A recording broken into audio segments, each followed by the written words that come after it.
Hi, hello, నమస్తే, good morning friends. అందరూ ఎలా ఉన్నారు? బాగున్నారా? వెల్కమ్ టు వారణాసి వంటిల్లు. ఈరోజు మన వారణాసి వంటింట్లో టొమాటో నిల్వ పచ్చడి పెట్టుకుందామండి. కొలతలతో సహా చూపిస్తున్నాను. పర్ఫెక్ట్ కొలతలు అనమాట. ఈ కొలతలతోటి పెట్టుకున్నారంటే ఊరగాయ ఒక సంవత్సరం అయినా సరే నిల్వ ఉంటుంది. అస్సలు పాడవదనమాట. చాలా చాలా బాగుంటుంది. ఎందుకంటే నేను ఎక్కువ సార్లు చేసేది టమాటా పచ్చడి. ఎక్కువ సార్లు ఏదైనా చేశాను అంటే పచ్చడి, అది టమాటా పచ్చడి అనమాట. ఫ్రీక్వెంట్గా చేస్తూ ఉంటాను. చేస్తే చేసింది చేసినట్టుగా అయిపోతూ ఉంటుంది అనమాట. మా ఇంట్లో అంత ఇష్టం టమాటా పచ్చడి. ఉడకబెట్టి చేసింది ఇష్టమే, ఇలాగ ఉప్పులో పోసింది కూడా చాలా ఇష్టం అనమాట. అయితే టమాటా మొక్కల్ని మనం టమాటోల్ని శుభ్రంగా కడిగేసుకుని ఆరబెట్టేసుకోండి. ఆరబెట్టుకున్న తర్వాత తడి అనేది మాత్రం తగలకూడదు. తగలకుండా ముక్కలన్నీ కోసేసుకుని ఇలాగా ఒక ప్లాస్టిక్ డబ్బాలో వేసుకున్నాను నేను. మీరు గాజు దాంట్లోనే సరే, పింగాణి దాంట్లోనే సరే వేసుకోండి. ఇనుము, ఇత్తడి, రాగి, ఇట్లా అల్యూమినియం వాటిల్లో మాత్రం అస్సలు వేసుకోకూడదు.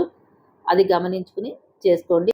అంటే ఉప్పు అనేది కొలత ప్రకారంగా వేసుకోవాలి. ఉప్పు కిలోకి ఎంత 180 గ్రాములు అనమాట. కిలోకి 180 గ్రాములు ఉప్పు. అలాగే నేను 2 కిలోలు పోసుకున్నాను కాబట్టి 2 కిలోలకి 360 గ్రాముల ఉప్పు వేసుకున్నాను. కొద్దిగా పసుపు వేసుకుని బాగా ఇలా పిసికేసుకోవాలంటే ఊట బాగా వచ్చేంత వరకు బాగా పిసికేసుకోండి. పిసికేసుకున్న తర్వాత టమాటా ముక్కల్ని లోపలికి నెట్టేసేయండి. ఊట పైకి తేరేంత వరకు అలా లోపలికి గుచ్చేసుకుని పెట్టేసుకోండి. పెట్టుకున్న తర్వాత మూత పెట్టేసుకుని ఈ రోజంతా వదిలేద్దాం అట్లాగా. మర్నాడు పొద్దున్న దీని సంగతి చూద్దాము. అంతకంటే ముందు 1 కిలో నేను ఉప్పులో పోసుకున్నాను. దీనికంటే ముందు రోజు 1 కిలో టమాటాలు ఉప్పులో పోసుకున్నాను అనమాట. ఆ టమాటాలని ఇప్పుడు దీంట్లో పోసేసుకుందాము. ఒక గిన్నెలో పోసుకుని విడివిడిగా చేసేసుకుందాము. ఊటకి ఊట, ముక్కకి ముక్క మొత్తం అన్ని పిండేసేసుకుని విడివిడిగా చేసేసుకుని ఇది కూడా ఎండలో పెట్టుకుందామండి. ఎండలో పెట్టుకున్న తర్వాత మిగిలిన ప్రాసెస్ అన్నీ కూడా మీకు క్లియర్గా చూపిస్తాను. కొలతలతో సహా అన్నీ కూడా నీకు స్క్రీన్ మీద మెన్షన్ చేస్తాను. అవి చూసుకుని మీరు చేసేసుకోండి. ఊరగాయ అయితే అద్భుతంగా వస్తుంది. అందరికీ ఖచ్చితంగా నచ్చుతుంది.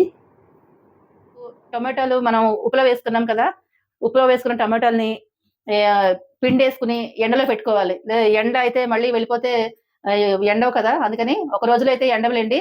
ఒక 2-3 రోజులు మనకి ఎండని బట్టి, ఎండ తీవ్రంగా ఉంటే కనుక ఒక 2 రోజుల్లో ఎండిపోతుంది. అదే కనుక ఎండ తక్కువగా ఉంటే కనుక 3 డేస్ అయినా పడుతుంది. మంచి ఎండలు అనుకోండి, మే నెలలో ఎండలు అయితే కనుక ఒక రోజులోనే ఎండిపోతాయి. అట్లా ఉంటుందన్నమాట. ఎండని బట్టి మనకి ఊరగాయ రెడీ అవుతుంది. అయితే ఈ టమాటా ముక్కలు మనం ఇదిగోండి ఉప్పులో పోసుకున్నాం కదా, ఇదంతా నేను దీంట్లో పోసేసుకుని ముక్కలు పిడి చేసుకుని ముక్కకి ముక్క అలాగే రసానికి రసం విడిగా తీసేసుకోవాలి. తీసుకున్న తర్వాత మనం ఎండలో పెట్టేసుకోవాలి. ఇది 2 కిలోల ముక్కలు అనమాట. ఆల్రెడీ నేను 1 కిలో ముందే ఉప్పులో పోసాను. అది ఇది కలిపి నేను పచ్చడి వేసేస్తాను. ఇప్పుడు ఇది రసం పిండేసుకుందాం.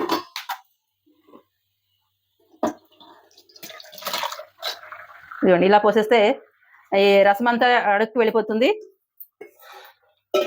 ముక్కలు బాగా పిండేసి ఇట్లా పిండేసుకోవాలండి. మీ అందరికీ తెలిసే ఉంటుంది, ఎండబెట్టి చేసుకున్నది ఒక రుచిగా ఉంటుంది, అలాగే ఉడకబెట్టి చేసుకున్నది ఒక రుచిగా ఉంటుంది. కాకపోతే 2 నిలవ ఉంటాయి. 2 నిలవ పచ్చళ్ళే. నేను ఆ పచ్చడి కూడా ఊరగాయ ఉడకబెట్టింది కూడా చేశాను అనమాట. మన ఛానల్లో ఉంటుంది, ఒకసారి అది కూడా చెక్ చేయండి. అయితే ఎండాకాలం ఇలా ఎండబెట్టుకుని చేసుకున్నాం అనుకోండి, ఎండలు లేనప్పుడు మనం అలా ఉడకబెట్టేసుకుని చేసేసుకోవచ్చు అనమాట. ఇదిగోండి ఇలా పిండేసుకుని పెట్టుకోవాలన్నమాట. మొత్తం పిండేసిన తర్వాత చూపిస్తాను. ఈ ఊరగాయ ఈ రోజు అయితే కలుపుకోవడానికి లేదండి, దీనికి ఒక 2-3 రోజులు టైం పడుతుంది. అప్పుడు మనం దీన్ని చేసుకుందాము. స్కిప్ చేయకుండా ఫుల్ వీడియో అయితే చూడండి. మంచి మంచి హెల్దీ రెసిపీస్ అన్ని వస్తూ ఉంటాయి మన వారణాసి వంటిల్ని. ఇంకా ఎవరైనా సబ్స్క్రైబ్ చేసుకోకపోతే సబ్స్క్రైబ్ చేసుకుని చూసే ప్రయత్నం అయితే చేయండి. నేను ఇది పిండేసుకుని దీంట్లో చింతపండు కూడా వేయాలి. చింతపండు కూడా వేసేసుకుని ఎండలో పెట్టేసుకుంటాను. చింతపండు 1 కిలోకి 200 గ్రాములండి. 1 కిలో ముక్కలు వేసుకున్నాం కదా, 1 కిలోకి 200 గ్రాముల లెక్కన నేను ఇప్పుడు అది 2 కిలోలు కాబట్టి 400 గ్రాములు చింతపండు దీంట్లో పెట్టుకుంటాను. పాతది ఉంది కదా, మొన్న వేసింది ఉంది, దాంట్లో కూడా ఒక 200 గ్రాములు చింతపండు పెట్టేసుకున్నాను. అవన్నీ కలిపి ఎండలో పెట్టేసుకుని ఎండిన తర్వాత మనం అద్దిరిపోయే ఊరగాయ కలుపుకుందాము. ఓకేనా? కరెక్ట్గా లెక్కండి. అది కిలోకి 200 గ్రాములు అనేది కరెక్ట్ కొలత అనమాట. కొంచెం ఒక 2-3 గ్రాములు అటు ఇటు అయినా పర్లేదులేండి, తుక్కులు పోతాయి కాబట్టి. ఇంతేనండి. 400 గ్రామ్స్ నేను దీంట్లో వేసేస్తాను. ఇదండి ఊట. బాగా గట్టిగా పిడుచుకోండి. ఎంత గట్టిగా పిడచగలిగితే అంతలాగా నీరు వచ్చేసేలాగా పిడుచుకోండి. ఎండలో పెడితే మళ్ళీ దగ్గరగా అయిపోతుంది కదా. ఈ చింతపండు ఇందులో వేసేద్దాం. కాకపోతే ఇవన్నీ ఉన్నాయి, ఇవన్నీ క్లీన్ చేసుకుని వేసుకోండి. నేనైతే ఇప్పుడు క్లీన్ కొద్ది కొద్దిగా తీసాను, ఇక టైం లేదు, ఇలా వేసేస్తాను. పిండేటప్పుడు బాగా వడపోసేసుకుంటాను దీన్ని.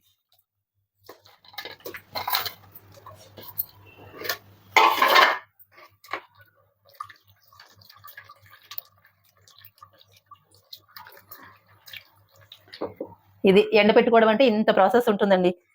అప్పుడు మరి కమ్మగా రుచిగా తినొచ్చు కదా ఇలా చేసుకుంటే. ఇది కూడా నేను ఒక వేరే 2-3 ప్లేట్లలో వేసుకుని బాగా పల్చగా ఎండబెట్టుకుంటాను. లేదంటే కనుక ఒక బట్ట మీదైనా వేసుకుని ఎండబెట్టుకోవచ్చు. అలా నేను పల్చగా ఎండబోసుకుని ఎండిన తర్వాత చూద్దాం. మేడ మీదకి వెళ్దామా? ముక్కలు ఎండబెట్టుకున్నాం కదా, అవి తెచ్చేసుకుందాం. సాయంత్రం అయిపోయింది, ఎండ బాగా తగ్గిపోయిందనమాట. ఇదిగోండి, ఈ ముక్కలు 4 పొరలు, చీర 4 పొరలు వేసేసుకుని పల్చగా వేసేసుకున్నాను. ఇవేమో ముందు ఉప్పులో పోసుకున్నాను కదా, 1 కిలో ముక్కలు అవి అనమాట. ఇలా 2 ఊటలు ఇలా కలిపేసుకున్నాను. పదండి కిందికి వెళ్దాం. ఇదిగోండి, ఎండలోంచి తీసుకొచ్చేసాను నేను. నిన్న ఎండబెట్టుకున్నాం కదా టమాటా ముక్కలు, నేను ఎండలో పెట్టుకున్న టమాటా ముక్కలు ఈ రకంగా ఎండినాయి అనమాట. ఇవాళ కూడా బాగా ఎండాలి. ఎండిన తర్వాత ఎలా ఉందో చూద్దాం మనము. అయితే ఇది నేను 2 రోజుల నుంచి ఎండలో పెట్టినా, ముందు పోసుకున్నానని చెప్పాను కదా, ఉప్పులో పోసుకున్న టమాటాలు అనమాట. 1 కిలో ముందు పోసుకున్నానని చెప్పాను కదా, ఆ టమాటా ముక్కలు అనమాట ఇవి. ఇదైతే ఎండిపోయిందండి. ఇలా ఎండితే సరిపోతుంది. చూడండి, మరీ విరగా ఎండిపోక్కర్లేదు, ఈ రకంగా ఎండితే సరిపోతుంది అనమాట. ఇది ఎండిపోయింది. దీన్ని తీసేసి నేను ఒక డబ్బాలో పెట్టుకుంటాను. ఇది కూడా ఎండిన తర్వాత 2 కలిపి మనం పచ్చడి చేసుకుందాము. ఈ ఊట అనేది, ఈ కిలో టమాటాలు ముందు పోసాను కదా, ఆ ఊట అనేది దీంట్లో కలిపేశానండి. 2 ఊట్లు ఒక దాంట్లోనే పోసేసుకున్నాను. ఇది పక్కన పెట్టేసుకున్నాను. చింతపండుని ఉంది కదా, అది బాగా పిసికేసుకుని వడపోసేసుకోవాలన్నమాట. పిప్పులు అవి ఉంటాయి కదా, అది అంతా వడపోసేసుకుందాం మనం. అయితే ఎండ మాత్రం చాలా ఎండగా ఉందండి. నేనైతే ఎండ తక్కువగా ఉందేమో అనుకున్నాను, కానీ ఒక 3-4 ఎండలు ఎండబెట్టాలేమో అనుకున్నాను. అదైతే అవసరం లేదండి. ఇప్పటి నుంచే చాలా ఎండలు ఎక్కువైపోయినాయి. ఎందుకంటే నేను బయటికి వెళ్ళట్లేదు. అందుకని నేను ఇంట్లో ఉంటే ఇంట్లోనే సరిపోతుంది అనమాట. నేను బయటకు అయితే వెళ్ళను ఎక్కువగాను. నాకు ఏం కావాలన్నా మా వారే తీసుకొస్తారనమాట. అందుకని నాకు పెద్దగా తెలియలేదు. నిన్న ఎండబెట్టడానికి వెళ్ళినప్పుడు అర్థమైంది, అమ్మో ఇంత ఎండగా ఉందా అనుకున్నాను. ఇలాంటి ఎండలైతే ఒక్క 2 ఎండలు సరిపోతాయండి. ఇంకా మరీ మనకి ఈ ఫిబ్రవరి వెళ్ళిపోయిన తర్వాత మార్చి, ఏప్రిల్, ఈ మే నెలలో ఉన్న ఎండలకైతే ఒకే ఒక రోజు ఎండలో పెట్టుకుంటే, పల్చగా పోసేసుకుని ఒక్క రోజు ఎండలో పెట్టుకుంటే సరిపోతుందండి. అదే అనమాట నేను చెప్పాలనుకున్నది. అయితే ఇది కూడా నేను ఒకసారి ఎండలో పెట్టేసుకుని వస్తాను. మాకు కింద ఎండ వస్తుందని చెప్పాను కదా, ఆ కొద్దిగా ఎండ తగులుతూ ఉంటుంది. తర్వాత పైన పెట్టుకుంటాను. పెట్టేసా, నాకు కొంచెం చిన్న యూటిలిటీ ఏరియాలో కొద్దిగా ఎండ వస్తుంది అనమాట, అలా ఎండుతూ ఉంటుందని అక్కడ పక్కన పెట్టాను. ఇదిగోండి, చిల్లుల దాంట్లో వేసుకుని వడపోసుకోవాలి. ముందుగా మెయిన్ గా చెప్పేది ఏంటంటే, నేను ఎప్పుడు చెప్తూ ఉంటాను, ప్రతిసారి చెప్తూ ఉంటాను. ఎందుకంటే కొత్త వాళ్ళు వస్తూ ఉంటారు కదా, తెలియని వాళ్ళ కోసమని నేను చెప్తున్నాను అనమాట. తడి చేతులు అనేది తగలకూడదండి. ఇలా మనం చేసుకున్నప్పుడు ఎండలో పెట్టుకుని చేసుకుంటున్నాం కదా, ఊరగాయలు దేనికి కూడా తడి అనేది తగలకుండా చూసుకోండి, అప్పుడే బాగుంటాయి అని నేను ఎప్పుడు చెప్తూ ఉంటాను. నేను అలా చేసుకుంటాను కాబట్టి నాకు ఎప్పటికీ నిల్వ ఉంటాయి అనమాట. వెంటనే పాడైపోవడాలు అట్లా ఉండదు, ఏళ్ల తరబడి నిల్వ ఉంటాయి అలా చేసుకుంటాయి.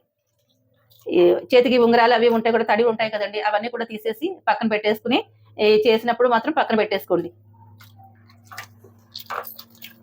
ఇంత వివరంగా చెప్తున్నాను అంటే తెలియని వాళ్ళకి తెలుసుకుంటారని. ఇప్పుడు కొత్తగా చేసే వాళ్ళు ఉంటారు కదండి, అందుకని వాళ్ళకి చెయ్యాలనే ఉత్సాహం ఉంటుంది. తెలియక కొంచెం పాడవుతూ ఉంటాయి. అందుకని వాళ్ళ కోసం నేను ఇంత వివరంగా చెప్తున్నాను. ఇదిగోండి, ఇలా మొత్తం మెత్తగా చేసేసుకుని నేను దీంట్లో వేసేసుకుంటాను.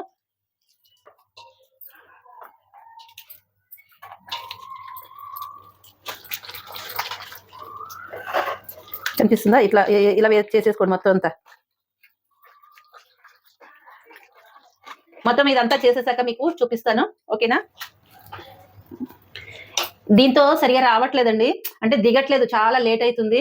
అందుకని ఆలోచించాను, ఇది పక్కన పెట్టేద్దాం, దీనికి అవసరం లేదు. ఇదిగోండి, ఇది ఉంటుంది కదా, మన ఫ్రిడ్జ్ కవర్లు ఉంటాయి కదా నెట్తో ఉన్నవి, ఇట్లా అవి దీంట్లో వేసేసి పిడిచేస్తున్నాను అనమాట.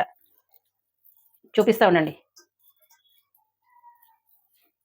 ఇది నాకు ఈజీగా ఉంది. అయితే మీరు ఎలా చేసుకుంటారో అలా చేసుకోండి. మీరు కొంతమంది వేస్ట్ అవుతుందని చెప్పి మిక్సీలో కూడా వేసేసుకోవచ్చు. ముందు చింతపండు మీద పైన ఇలా పెచ్చు లాంటివి ఉంటాయి కదా, పైన తొక్క లాంటివి ఉంటుంది కదా, అది లేకుండా, గుట్టెలు అవి లేకుండా ఉండి, గింజలు లేకుండా బాగు చేసేసుకుని నానబెట్టుకున్నారు అనుకోండి, అలా అయితే ఈజీగా మనకి మిక్సీలో వేసేసుకోవచ్చు. ఇప్పుడు ఇదంతా కూడా మిక్సీలో వేసేసుకుని ఒకసారి తిప్పితే వేస్ట్ అయిపోకుండా ఉంటుంది. ఇప్పుడు నేను మొత్తం అంతా ఇలా తీసేస్తున్నాను, చూడండి, ఇలా అయిపోతుంది, ఇలా వచ్చేస్తుంది అనమాట. చూసారా, నాకు ఇది ఈజీగా ఉంది. మీకు కూడా చూపిస్తున్నాను ఇది. ఒకవేళ ఎవరికైనా ఉపయోగపడితే ఇలా చేసుకోండి. చింతకాయకి తొక్కు ఉంటుంది కదా, ఆ తొక్కలు అవి ఉన్నాయి. సరే ఎందుకైనా మంచిదని చెప్పి ఇలా చేసేసుకుంటున్నాను. చూడండి మొత్తానికి పిడిచేసా దీన్ని. ఈ కవర్ ఇంతకు ఉపయోగపడింది నాకు.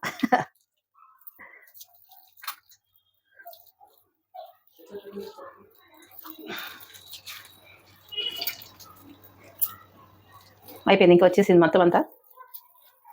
ఇదండి, ఇలా చేసేస్తానమాట. దీన్ని శుభ్రంగా వాష్ చేసుకోవాలి, పక్కన పెడదాం. ఇదిగోండి ఇంత పిప్పి వచ్చింది. కాకపోతే మొత్తం అంతా పిండేసాలండి బాగా, దీంట్లో ఉన్న జ్యూస్ అంతా పిండేసాను మొత్తం అంతాను. అయితే ఇప్పుడు మనం చేతులతో పిండాం కాబట్టి దీన్ని తీసుకెళ్లి కాసేపు ఎండలో పెట్టుకోవాలండి. ఒక 2 గంటలు ఎండలో పెట్టుకుంటే సరిపోతుంది అనమాట. నేను ఎండలో పెట్టేసుకుంటాను. ఇదిగోండి మన టొమాటోలు అన్ని ముక్కలు ఎండినాయి అనమాట. ఈ ఊట కూడా చక్కగా ఎండిపోయింది. అలాగే ఇదిగోండి ఇట్లా ఇలా ఎండితే సరిపోతుంది అనమాట. ఇవేమో ముందు వేసిన ముక్కలు అనమాట. ఇవి కూడా కలిపేద్దాం ఇందులోని. ఇవి కలిపి మనం చేసుకుందాం. కావాల్సినవన్నీ ఇక్కడ పెట్టేసుకున్నానండి. ఫటాఫట్ మనం ఊరగాయ కలిపేసుకుందాము. ఇదిగోండి నేను పచ్చడి కొద్దిగానే కలుపుకుంటాను. అందుకని కొంచెం నేను నూనె కాచుకుని ఇలా పోపు పెట్టుకుని నూనె కాచుకుని పెట్టుకున్నాను. నూనె అయితే లోపల చల్లారాలి కదా, అందుకని ముందే నేను ఇలా కాచి పెట్టేసుకున్నాను. కొద్దిగా ఆయిల్లో పల్లి నూనె వేసుకున్నానండి. గ్రౌండ్ నట్ ఆయిల్ అనమాట, గనుం నుండి తెచ్చిన ఆయిల్. దాంట్లో కొంచెం ఆవాలు, మినపప్పు, శనగపప్పు వేయించేసుకున్నాను. తర్వాత ఎండుమిరపకాయలు, అలాగే ఇదిగోండి కరివేపాకు, వెల్లుల్లి వేసుకుని వేయించుకున్నాను. ఇది చల్లగా అయిన తర్వాత మనం కలిపేసుకోవచ్చు అనమాట. ఇదిగోండి ఇవన్నీ ఎండిన ముక్కల్ని ఈ ముక్కలు పడంగా కూడా మనం ఊరగాయ కలుపుకోవచ్చు. లేదు అంటే కనుక కొంచెం మిక్సీలో వేసుకుని సగం ముక్కల కింద సగం మిక్సీలో వేసుకుని కొంచెం ముక్క చెక్క కింద మిక్సీలో వేసుకుని అయినా కలుపుకోవచ్చు. లేదు అంటే కనుక మొత్తం మిక్సీలోనైనా వేసుకొని కలుపుకోవచ్చు. మీ ఇష్టాన్ని బట్టి ఉంటుందన్నమాట. నేనైతే కొద్దిగా మిక్సీలో వేసుకుంటానండి. కొంచెం ఇలా వదిలేస్తాను, కొద్దిగా మిక్సీలో వేసుకుని చేస్తానన్నమాట. ఇదిగోండి కొంచెం పౌడర్ రూపంలో చేసుకుంటాను.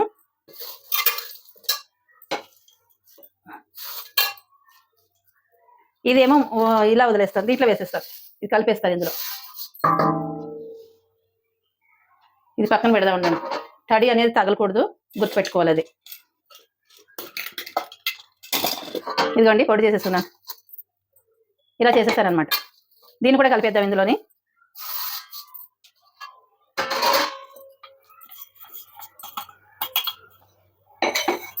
అయితే ఇప్పుడు దీన్ని శుభ్రంగా కలిపేసుకుందామండి. కొంచెం దీంట్లో ఇంగువ పొడి, ఇంగువ వేసేస్తాను, కొద్దిగానే ఉంది.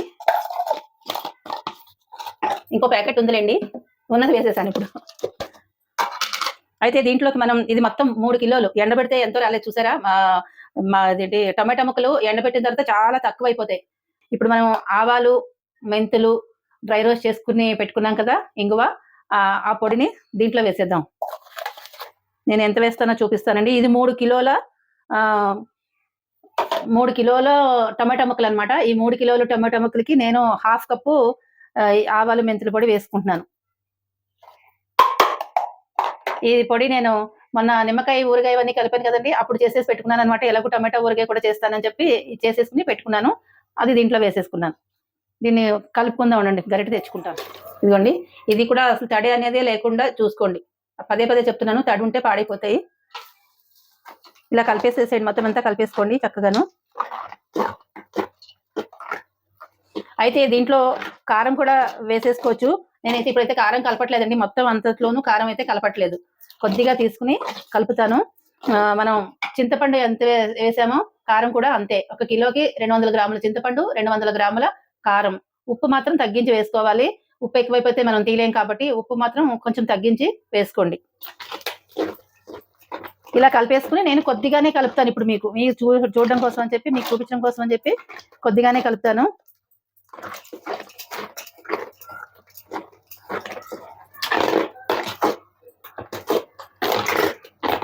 ఇది కూడా మొత్తం అంతా ఇలా కలిపేసుకోండి. ఇదైతే ముక్కలు ఎండిపోయి ఉన్నాయి కదా, ఇది పీల్చుకుంటుంది అనమాట. కొద్దిగా సేపు అలా వదిలేస్తే ఇది పీల్చుకుంటుంది. నేనైతే ఎప్పుడు కావాలంటే అప్పుడు కొద్దిగా తీసుకుని కారం కలుపుకుని పోపు అది పెట్టుకుంటాను అనమాట.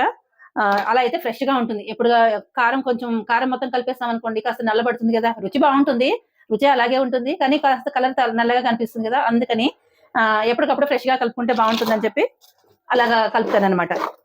అందులోనూ ఇదంతా మరి కారం కూడా కలిపేస్తే ఇంకొక ఇంత అవుతుంది. అదంతా వేయడానికి పెద్ద డబ్బా అనేది చూడాలి, గ్లాస్ అనేది. నా దగ్గర పెద్ద పెద్ద డబ్బాలు ఏం లేవండి. అందుకని ఇలాగే ఉంచేసుకుంటాను అనమాట. ఉన్నమాట మీతో చెప్పాలి కదా, అందుకని దానికి కూడా ఆలోచించి కారం కలపట్లేదు.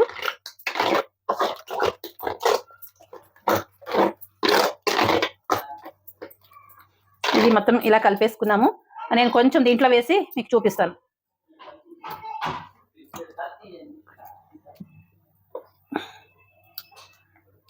ఇంతే, ఇది వేసుకొని కలుపుతా. ఇది దాచేసుకుంటాను, మూత పెట్టేసి పక్కన పెట్టేద్దాం. దీంట్లో మనం కారం కలుపుకుందామండి. అదే ఈ టమాటో, ఈ జ్యూస్ అంతా కలిపి మనం విడిగా ఒక బౌల్లోకి తీసుకున్నాం కదా. ఈ చిన్న గుంట గరిటెతోటి 2.5 గరిటెలు తీసుకున్నాను నేను. ఆ 2.5 గరిటెలకి కారం ఎంత వేస్తున్నానంటే, ఈ మెజరింగ్ కప్పులు ఉంటాయి కదండి, అది 1/2 కప్ అనమాట. ఇది 1/2 కప్ తోటి 2 కప్పులు వేసాను. అంటే ఒక ఫుల్ కప్ అనమాట అవుతుంది. ఆ కప్పుతోటి 1 కప్ వేసుకున్నా పర్లేదు, ఇలా 1/2 కప్ తోటి 2 సార్లు వేసుకుంటే 1 కప్పే అవుతుంది కదా. అలా కలిపేసుకోండి శుభ్రంగాను. ఇలా చక్కగా కలిపేసుకోండి. మంచి వాసన అయితే వస్తుంది. అసలు ఆ కలర్ చూసేటప్పటికి ఎవరైనా టెంప్ట్ అయిపోతారు, అంత బాగుందనమాట.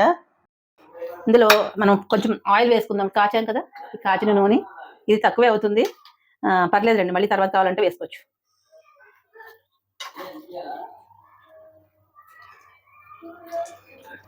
ఈ పోపు తర్వాత పైన వేస్తాను.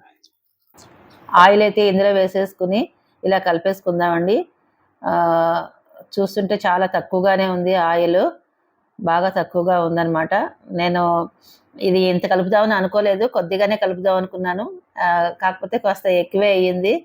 పోపు అనేది పైన వేసేసుకుందామని చెప్పాను కదా. ఇదిగోండి పోపు ఇలా వేసేసుకోండి. పైన వేసేసుకున్న తర్వాత చక్కగా కలిపేసుకోండి. పోపు వేసేసాం కదా, అదే చిన్న ప్యాన్లో నేను మళ్ళీ కొద్దిగా ఆయిల్ కాచేసుకున్నానండి. బాగా తక్కువగా ఉంది కదా, కొద్దిగా ఆయిల్ కలిపేసుకుందామని కాచి పెట్టుకున్నాను. చల్లగా అయిన తర్వాత కలిపేసుకుందామని. ఇదిగోండి చల్లగా అయిపోయింది. ఇది కూడా వేసేసుకుని ఒక్కసారి కలిపేసుకుందాము. చూసారా, పైకి ఇప్పుడు ఆయిల్ చక్కగా కనిపిస్తుంది. ఇది కూడా తక్కువేను, కానీ ఇంతకంటే ఇంకెక్కువ ఏం వేయలేండి. అన్నంలో ఎలాగో నెయ్యి నూనె వేసుకుని తింటారు కదా, అందుకని ఇంకా వేయను. ఇప్పుడైతే టేస్ట్ చేద్దాము. అద్దరిపోతుంది, సూపర్గా ఉందండి, చాలా బాగుంది. మీలో ఎంతమందికి ఈ టొమాటో పచ్చడి ఇష్టమో కామెంట్ చేయండి. మా ఇంట్లో అయితే అందరికీ ఇష్టం అండి టొమాటో పచ్చడి. అయితే నేను ఉడకపెట్టి చేస్తాను, ఇలాగే ఎండబెట్టి కూడా చేస్తాను. సమ్మర్లో ప్రత్యేకించి ఇలాగే ఎండలో పెట్టుకుని ఊరిన తర్వాత ఎండలో పెట్టుకుని చేస్తానన్నమాట. ఎలా చేసినా కూడా టమాటా పచ్చడి మా ఇంట్లో ఊదేస్తారనమాట, అంత ఇష్టం అనమాట, అందరికీ ఇష్టమేను. నేనైతే ఫ్రిడ్జ్లో కూడా పెట్టుకోనండి, బయటే పెట్టుకుంటాను. సంవత్సరం పైనే నిల్వ ఉంటుంది. ఏ రకంగా చేసినా కూడా సంవత్సరం పైనే నిల్వ ఉంటుంది. మనం చేసే విధంగా చేయాలి. కొద్దిగా శ్రద్ధ తీసుకుని జాగ్రత్తలు పాటించి చేసుకుంటే ఎప్పటికీ బాగుంటుందండి. అయితే మనం వెల్లుల్లిపాయలు వేసుకున్నామండి, పోపులో వెల్లుల్లిపాయలు వేసుకున్నాం కదా. ఆ వెల్లుల్లిపాయలు అనేది ఆప్షనల్ అనమాట. మీకు ఇంగువ నచ్చితే ఇంగువ వేసుకోండి, వెల్లుల్లిపాయలు నచ్చే వాళ్ళు వెల్లుల్లిపాయలు వేసుకోండి. ఏది వేసుకున్నా కూడా రుచి మాత్రం సూపర్గా ఉంటుందండి. ఈ బౌల్లో లాస్ట్లో మిగిలిన ఊట ఉంటుంది కదా, దాంట్లో కొద్దిగా అన్నం వేసుకుని ఇలా కలుపు తిన్నారనుకోండి, అమృతమే అనుకోండి. ఇలా ఎంతమంది తింటారో కామెంట్ చేయండి. పచ్చళ్ళు నచ్చిన వాళ్ళందరూ లైక్ చేయండి.